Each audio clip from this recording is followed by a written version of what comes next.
Hello, my name is Cooper Duke, and my home country is Australia, and I'll be traveling to Singapore. For the agenda today, I'll go over the history, cultural basics, Hafiz scores, and business customs of each country. And then I'll give a preparation slide of how someone from Australia should prepare going to Singapore.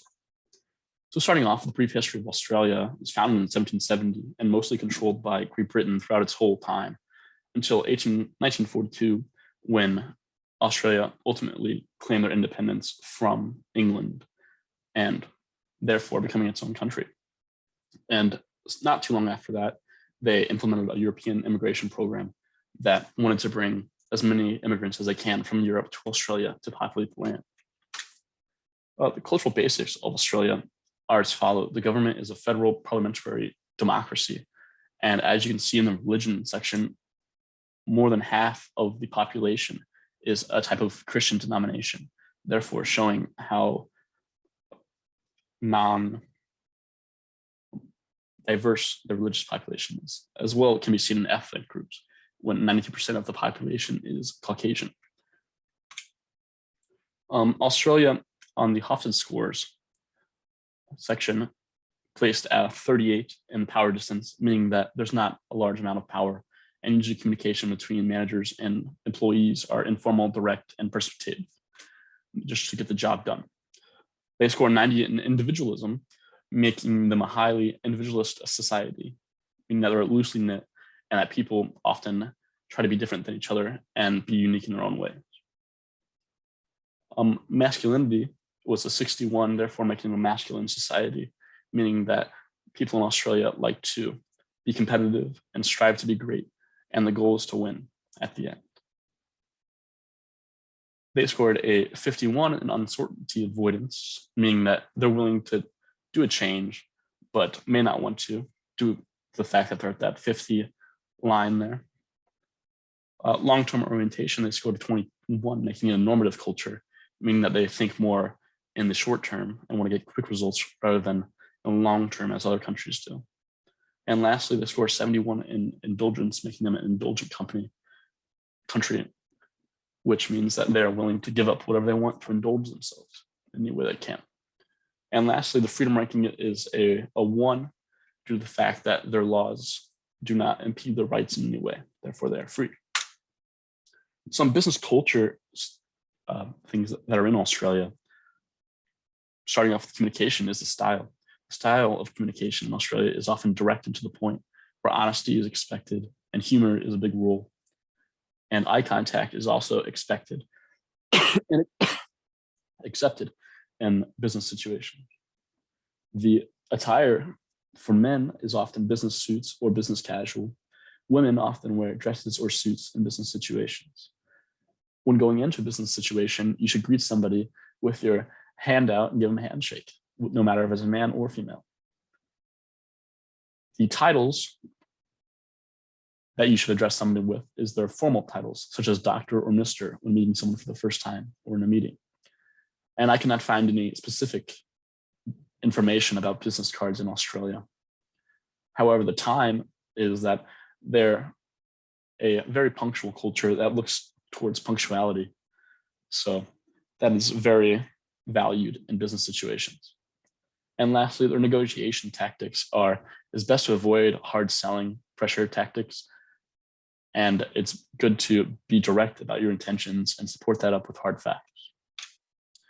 Next, we'll talk about Singapore, the country that I'll be traveling to. Singapore was also founded as a British colony throughout time and ended up becoming independent in 1965.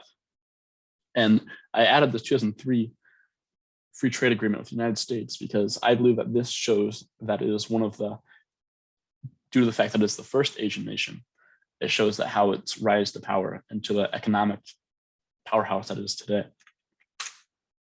But the cultural basics of Singapore are very different than Australia. As you can see, almost more than 50% of the population are religious, with Buddhist and Muslim denominations, as well as the ethnic groups are very vastly different, with 76.8% being Chinese, 13.9% being Malay, 7.9% being Indian, and the 1.4% rest being other nationalities.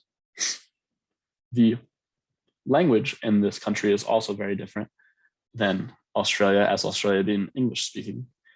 As you can see on the graph here, there's Mandarin, English, Malay, Hokkien, Cantonese, Taicho, and Tamil, as well as others. Therefore, it's a whole melting pot of different cultures and languages, ethnicities, and religions in Singapore. Singapore on the Hofstede scores did differently than Australia. They scored a 74 score in power distance, meaning that there is a high distance of power in Singapore. As well as, this means that employees are expected to be told what to do by higher up managers.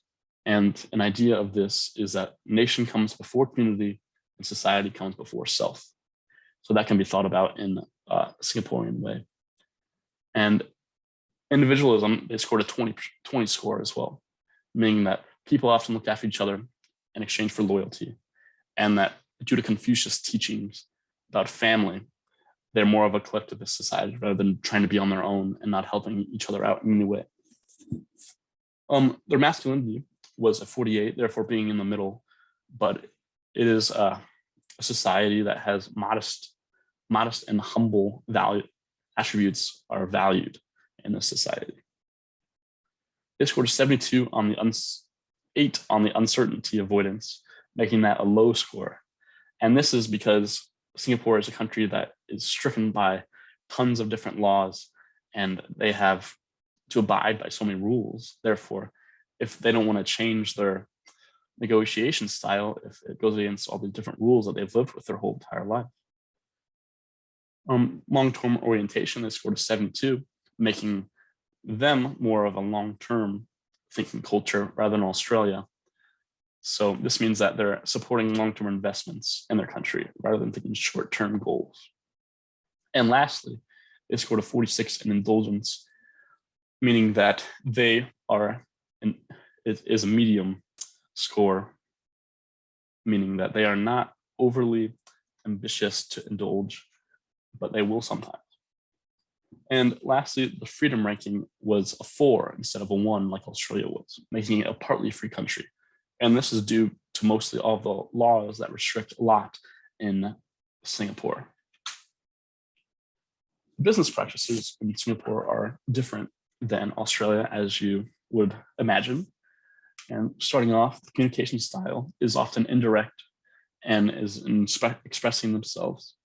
Eye contact is favored, and the attire is a little bit different. Men are often required to wear conservative colored suits with white shirts and ties. And women are often required to wear below knee skirts, pants, and suits, but are to avoid short, tight, or sleeveless attire. And business casual attire is not recommended in any business situation in Singapore. The greetings are different in Singapore as well. When greeting a man, it is mostly a handshake, but when greeting a female, it is often polite for the female to initiate to see if it is a nod or a handshake based on their preference. Some gestures in Singapore that could cause disrespect is pointing at anyone, showing the sole of your foot, or moving things with your feet. This can also show a sign of disrespect in their culture. Therefore, it's good to avoid doing that. Titles and business cards, it's good to address the person by their title, as you do in Australia. And their business card protocol is that it's good to be present and receive the business card with both hands, and you should never write or fold on the card because this is a representation of them and themselves. And they're a very punctual culture, and they will often deduct pay from employees if they're late. Therefore, they're very strict. And I want to talk about some of the laws as well in Singapore because they're a very strict culture. One of the laws is that a possession of chewing gum is illegal, and you can get fines or worse. And that these laws are usually strict with fines, jail time, canings, or even death. Therefore, it is good to look at all the laws before you were to go to Singapore. And lastly, the negotiations section, business needs to be straightforward, and it's usually done in English. And they value relationship building rather than hardball tactics. Therefore, it's good to think about that. So if I were to be going to Singapore from Australia, some things that I think would be important to know is first the laws, because if I were to bring chewing gum to Singapore by accident, then I would be breaking a law. Therefore, I could be fined, jail time, caned, or death penalty. But hopefully not death penalty for just gum. Language. Singapore is a culture with very many different languages. However, they often prefer English in business situations with foreigners just because it helps navigate a clear discussion. A communication style in Singapore is that you need to respect elders or seniority, and in a conversation, be patient to talk. Do not interrupt them, because that is a great form of disrespect and could end the meeting there. And lastly, in meetings, you need to greet the most superior person first in the room, and then you go down the line that way due to the hierarchical system that they follow in that country. And additionally, dress is that you should wear formal business attire, and that business casual is not recommended. And if you receive a business card, you should receive it with 2 hands and show as much respect as you can towards that card. And lastly, in negotiations, you should be straightforward, build a relationship with a Singaporean, avoid saying no, use alternatives such as offering something else, or say on the contrary, something else, rather than saying no, because that shuts down the conversation. And lastly, in Singapore, it is important to show respect, because without respect, then you'll get none, and the negotiation will probably not happen. Thank you.